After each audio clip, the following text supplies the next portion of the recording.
Le progrès qui n'a pas fini de nous surprendre. La preuve avec vous, Louis, bonsoir. Bonsoir Anne-Claire. Alors vous allez nous parler des ascenseurs du futur et ils ne vont pas se contenter de nous faire monter quelques étages, ils vont carrément nous emmener dans l'espace. Oui, exactement, à plusieurs milliers de kilomètres d'altitude. Alors on va commencer par comprendre un peu le principe. Comment est-ce que l'on va pouvoir réaliser un tel ascenseur? Alors regardez cette planète qui tourne, c'est la planète Terre évidemment, c'est la nôtre. Et bien avec cette rotation, on pense d'abord qu'en élevant un ascenseur, au bout de quelques kilomètres, le poids va faire qu'il va se détruire, qu'il va s'écrouler sur lui-même. Oui, mais ça c'est oublier la rotation de la Terre. Et justement, si on regarde en altitude, avec cette rotation de la Terre, on a ce que l'on appelle la force centrifuge qui existe. Et arrivé à certains milliers de kilomètres, eh bien cette force centrifuge envoie les objets vers l'espace.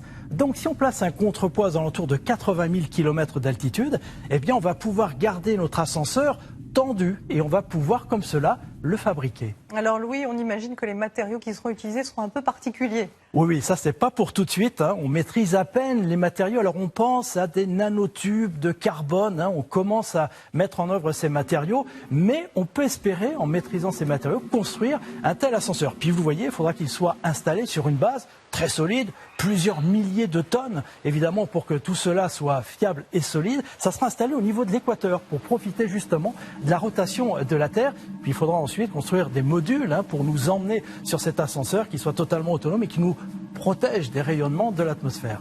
Pardon de vous poser cette question, Louis, mais elle est cruciale. Qu'est-ce qu'on fait une fois qu'on est arrivé en haut? À quoi ça sert tout ça? Oui, alors c'est vrai que ça va durer en plus, hein. Il va falloir 8 jours pour atteindre le sommet de cet ascenseur où on tombera sur une station spatiale qui sera installée à 36 000 km d'altitude. C'est là où il y aura l'équilibre, hein, pour cet ascenseur particulièrement long. Alors, on va pouvoir s'en servir pour faire du tourisme spatial, hein. Je vous emmène dans cet ascenseur. Ça sera quand même plus pratique qu'une fusée. Et puis, autre élément, pour tous les chercheurs, ça sera également plus facile de rejoindre leur laboratoire pour continuer à travailler sur l'espace. Puis dernier élément, regardez, on pourra, comme on est à 36 000 km d'altitude, envoyer les satellites directement. Plus besoin de fusées, moins de pollution et moins d'énergie pour mettre en orbite ces satellites géostationnaires. Merci beaucoup.